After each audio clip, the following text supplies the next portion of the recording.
ఒక్కోసారి అయితే ఒక్కో ప్రమాదం ఒక్కో తీరుగా ఉంది. పెద్ద ఎత్తున అక్కడ మరణాలు కూడా సంభవిస్తూ ఉన్నాయి.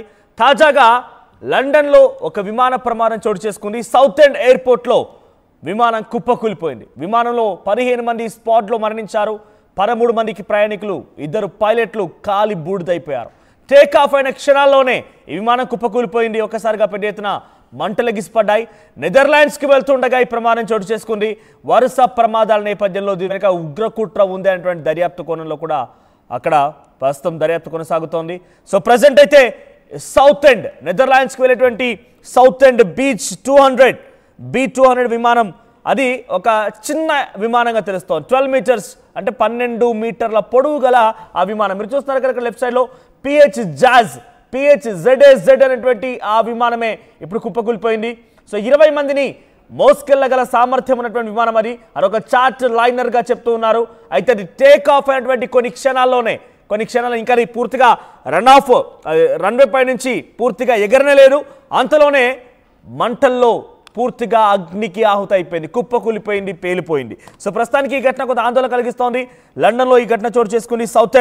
లండన్ సౌత్ ఎండ్ ఎయిర్పోర్ట్లో ఒక భారీ అగ్ని ప్రమాదం చోటు చేసుకుంది. మల్టిపుల్ ఫ్లైట్స్ అన్ని కూడా క్యాన్సిల్ అయ్యే ప్రస్తుతానికి. Following the crash, the airport's website showed that at least 5 international flights were cancelled. 5 international విమానాల్ని ప్రస్తుతం నిలిపేసినట్టు తెలుస్తోంది. There was no immediate statement from the airport authorities. So ప్రస్తుతానికి ఇంకా దాన్ని పునరుద్ధరించినట్టుగా అటు ఎయిర్పోర్ట్ నుంచి ఎటువంటి అధికారిక ప్రకటన లేదు. నేను ఈ వార్త చెప్పే సమయానికి అక్కడ అథారిటీస్ ఏం చెప్తున్నాయంటే London's Southend airport as a serious incident, చాలా అతిపెద్ద ఘోర ప్రమాదంగా అభివర్ణిస్తున్నారట. 15 మంది కాలి బూడిదైపోయారు. ఒక్కరిని కూడా కాపాడలేకపోయారు. 2 పైలట్లు, 15 మంది ప్రయాణికులు.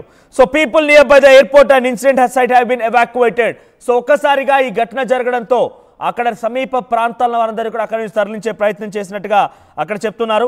ఒక పోలీస్ కార్డన్ సెర్చ్ కొనసాగుతోంది ఎయిర్పోర్ట్ సైట్ మొత్తం కూడా. సో దీని వెనుక ఉన్నది ఎవరు, అసలు ఎందుకు, టెక్నికల్ సమస్య కారణంగా ఇది పేలిపోయిందా, లేదంటే ఇతరత్ర సమస్యలు ఏమైనా ఉన్నాయా, నిజంగా బాంబు లాంటిదని అమర్చారా? మార్నింగ్ ఇప్పటి వరకైతే ఎటువంటి విషయాన్ని కూడా వెల్లడించలేదు. To allow the emergency services to investigate the incident, వెంటనే అక్కడి పోలీస్ కార్డన్ సెర్చ్తో వెళ్లారు. The Beechcraft King Air B200 aircraft is built with jet turbine that spins propeller. So ఒక జెట్ టర్బైన్తో దీన్ని నిర్మిస్తుంటారు. సో 12 మీటర్ల పొడున్నటువంటి ఆ విమానం అది ఒక చార్టర్ లైనర్గా చెప్తూ ఉంటారు. మెడికేషన్ కోసం కానివ్వండి, కొంతమంది ఇండివిజువల్ ప్రైవేట్ ప్లేన్స్ అంటారు చూసారా, సో ఆ ప్రైవేట్ ప్లేన్స్ తరహాలు అనేది కూడా వ్యవహరిస్తూ ఉంటుంది. సో ఒక వ్యక్తి కనుక ఆయన స్వతహాగా బుక్ చేసుకొని తన కుటుంబంతో పాటుగా వెళ్ళాలంటే కూడా దీన్ని బుక్ చేసుకోవచ్చు. కేవలం ఒక 20 మందిని మోసుకెళ్లగల సామర్థ్యం ఉన్నటువంటి విమానం మాత్రమే ఇది. దాంట్లో ప్రస్తుతానికి ఈ ఘటన జరిగిన సమయంలో 15 మంది ఉన్నారు. దాంట్లో 15 మంది కూడా కాలి బూడిదైపోయినట్టు తెలుస్తోంది. సో నెదర్లాండ్స్ ఎయిర్పోర్ట్ వరకు వెళ్లాల్సి ఉంటుంది. జైస్ aviation has started that one of its aircraft has been involved in the serious crash at the South End Airport. నెదర్లాండ్స్కి వెళ్ళేటువంటి ఈ విమానంలో 15 మంది కాలిబుడిన నేపథ్యం నెదర్లాండ్స్ ఎయిర్పోర్ట్స్ కూడా స్పందించాయి. తమ దగ్గర రావాల్సినటువంటి ఈ PHZAZ అనేటువంటి ఈ విమానం కుప్పకూలిపోయింది. 15 మంది దుర్మరణం పాలైనట్టుగా అక్కడ ఎయిర్పోర్ట్ వర్గాలు చెప్పాయి. సో ప్రస్తుతానికి ఇంకా అక్కడ ఈ ఘటనకు సంబంధించి ఏం జరిగి ఉంటుందనేది ఇంకా ఇన్ఫార్మ్ చేయలేకపోతున్నారు. We can confirm there has been a serious incident at London South End Airport this afternoon involving a general aviation aircraft. We were working closely with the local authorities and we will be able to provide more information as soon as possible. ఇది అఫీషియల్గా south end airport నుంచి వచ్చిన confirmation. మేము ఇంకా దాన్ని ధృవీకరించుకోలేకపోతున్నాము. నిన్న జరిగిన ఘటన పైన ఇంకా ఎటువంటి కన్ఫర్మేషన్ మేము రాలేకపోతున్నాము. సో మేము త్వరలోనే దానిపైన కార్డన్ సెర్చ్ వహించి ఇన్వెస్టిగేషన్ చేసి అన్ని వివరాలు వెల్లడిస్తామంటూ ఆ ఎయిర్పోర్ట్కి సంబంధించిన వర్గాలు చెప్తున్నాయి. సో ప్రస్తుతానికైతే ఇంకా అక్కడ ఆందోళన కొనసాగుతూనే ఉంది. ఆ ఎయిర్పోర్ట్ ఒక్కసారిగా అండర్ కంట్రోల్ ఆఫ్ అధికారుల చేతలకు వెళ్ళిపోయింది. ఎటువంటి విమానాలు రాకపోకలను పూర్తిగా నిలిపివేశారు. లండన్ సౌత్ ఎండ్ ఎయిర్పోర్ట్ ఎటువంటి రాకపోకలను కూడా అనుమతించలేదు. నిన్న 4 గంటల సమయానికి సాయంత్రం 13 జూలై 2025 4 గంటల సమయానికి ఈ ఘటన చోటు చేసుకుంది. లండన్ సౌత్ ఎండ్ ఎయిర్పోర్ట్లో ప్రస్తుతానికి అన్ని ఫ్లైట్లను కూడా నిలిపేయడం జరిగింది. అయితే ఎయిర్ యాక్సిడెంట్స్ ఇన్వెస్టిగేషన్ బ్రాంచ్ని అక్కడికి ఇప్పుడే లాంచ్ చేశారు. ఎయిర్ యాక్సిడెంట్స్ ఇన్వెస్టిగేషన్ బ్రాంచ్ అక్కడ కార్డన్ సెర్చ్ నిర్వహిస్తోంది. పాసిబుల్ ఇంజన్ పవర్ ఫెయిల్యూరే కారణంగా ఈ ఘటన జరిగి ఉంటుంది అనుమానంగా ఉంది. అయితే ఇంజన్ పవర్ ఫెయిల్యూరే దీనికి కారణమై ఉంటుందని ఒకరు చెప్తూ ఉన్నారు. సో మెకానికల్ ఫెయిల్యూర్ కారణం అయి ఉండొచ్చు అనేది ఇంకొకరు చెప్తున్నారు. Investigations are undergoing. Flight data, eye witness accounts and wreckage to determine the root cause. So డెఫినెట్గా గతంలో కూడా ఒక విమాన ప్రమాదం జరిగినప్పుడు ముందుగా పక్షులు ఏమైనా అడ్డుగా వచ్చాయా, ఇంజన్లో ఏమైనా ఇరుక్కున్నాయా, ఏదైనా ఢీ కొట్టిందా, ఇటువంటి విషయాలపైన ముందుగా పరీక్షిస్తూ ఉంటారు. సో దీంట్లో కూడా ఐ విట్నెస్ అకౌంట్స్ అంటే ఇక్కడ అక్కడ సీసీ కెమెరాలను కానివ్వండి, ఎవరైనా అక్కడ వెళ్తున్నటువంటి క్రమంలో ఎయిర్పోర్ట్లోనే జరిగిన ఘటన కాబట్టి అక్కడ ఏమైనా జరిగి ఉంటుందన్న కోణంలో కూడా ప్రస్తుతానికి ఇక్కడ విచారణ కొనసాగుతోంది. అసలు రూట్ కాజ్ని ఇంకా ఫైండ్ అవుట్ చేయలేకపోయా, మెకానికల్ ఫెయిల్యూరా, పవర్ ఫెయిల్యూరా, ఇంజిన్ ఫెయిల్యూరా ఇంకా ఫైండ్ అవుట్ చేయలేకపోయామని వాళ్ళు చెప్తున్నారు. కానీ ఎయిర్ యాక్సిడెంట్స్ ఇన్వెస్టిగేషన్ బ్యూరో అక్కడ చేరుకుంది. కొన్ని వారాలు పట్టే అవకాశం ఉందట ఈ ఘటనలో ఏం జరిగిందని తెలుసుకోవడం కోసం. డెఫినెట్గా మనం అహ్మదాబాద్ విమాన ప్రమాదాలను చూసాం. కాక్పిట్ బ్లాక్ బాక్స్ దొరికితే కొంత ఇన్ఫర్మేషన్ దొరికే అవకాశం ఉంది. కాక్పిట్లో అంటే ఇద్దరు పైలట్ల మధ్య ఎటువంటి సంభాషణ జరిగిందనేది వారిద్దరి మధ్య సంభాషణనే కాక్పిట్ రికార్డ్ చేస్తూ ఉంటుంది. సో ఇక్కడ బ్లాక్ బాక్స్ కాక్పిట్ కోసం అన్వేషిస్తూ ఉన్నారు.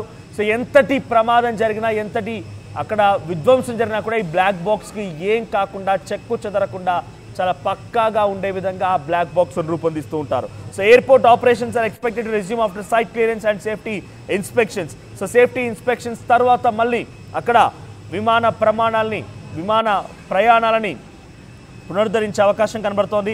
సో నియర్ బైలో ఎయిర్పోర్ట్ ఉన్నటువంటి పరిసర ప్రాంతాలను కూడా కొంత ఈ ఘటన తర్వాత ఎవాక్యుయేట్ చేయించినట్టు తెలుస్తోంది. వారందరూ కూడా తిరిగి మళ్ళీ అక్కడికి తరలించారు. సో సౌత్ ఎండ్ ఎయిర్పోర్ట్ ఇక్కడ జరిగింది. ఒక్కసారి మన విజువల్స్ చూద్దాం, మరింతగా మీకు అప్డేట్స్ని కంటిన్యూ చేస్తాను.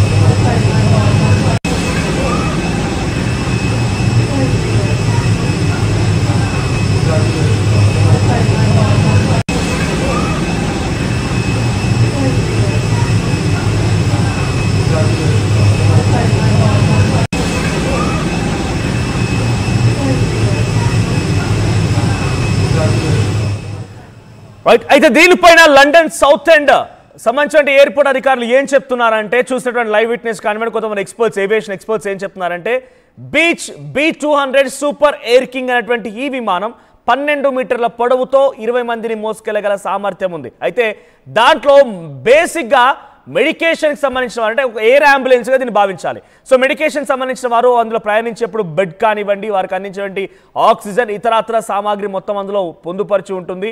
సో అక్కడ ఎవరైనా మెడికేషన్ కోసం అక్కడి నుంచి నెదర్లాండ్స్కి వెళ్తూ ఉంటారు బహుశా, అటువంటి విమాన ప్రయాణం ఇదంతా కూడా అని చెప్పి అక్కడ అధికారులు చూసినటువంటి ఏవియేషన్ ఎక్స్పర్ట్స్ చెప్తున్నారు. అంటే ఇది కేవలం ఒక ఎయిర్ అంబులెన్స్ తరహా లాంటిది మాత్రమే. సో ఆ సమయంలో ఈ ప్రమాదం జరిగినప్పుడు 15 మంది అందులో ఉన్నారు. టేక్ ఆఫ్ అటువంటి కొన్ని క్షణాలని కళ్ళు మూసి తెరిచేలోగా ఆ ప్రమాదం జరిగింది. ఆ ప్రమాదంలో 15 మంది కూడా కాలి బూడిదైపోయారు. అయితే అక్కడ లైవ్ విట్నెస్ ఒకరు చెప్తున్నారు. వాళ్ళ మాటలు ఏంటంటే, జాన్సన్ ఎయిర్పోర్ట్లో స్వయంగా అక్కడ ఉన్నటువంటి వ్యక్తి ఏం చెప్తున్నారంటే, who was at the airport with his family said he saw a big fire ball. ఒక్కసారిగా మంటలు, ఒక బిగ్ ఫైర్ బాల్ అంటే మంటలు చెలరేగడం నేను చూశాను. After the plane crashed head first into the ground. ముందుగా ఆ ప్లేన్ యొక్క ముందు టిప్ భాగం అనేది, హెడ్ అనేది గ్రౌండ్కి బలంగా తగిలింది. దాంతోనే ఈ ప్రమాదం జరిగిందన్నట్టుగా లైవ్ విట్నెస్ చెప్తున్నారట. It took off and about 3 or 4 seconds after taking off. ఎప్పుడైతే టేక్ ఆఫ్ జరిగిందో, ఆ టేక్ ఆఫ్ జరిగిన తర్వాత 3 నుంచి 4 సెకండ్లోనే ఈ ఘటన జరిగిందనేటువంటి లైవ్ విట్నెస్ జాన్సన్ చెప్తూ ఉన్నారు. సో మళ్ళీ I repeat again, it took off and about 3 or 4 seconds after taking off. It started to bank heavily to its left. So ఒక్కసారిగా ఎడం వైపుగా లాగడం మొదలు పెట్టిందట. And then with a few seconds of the happening it more or less inverted and crashed.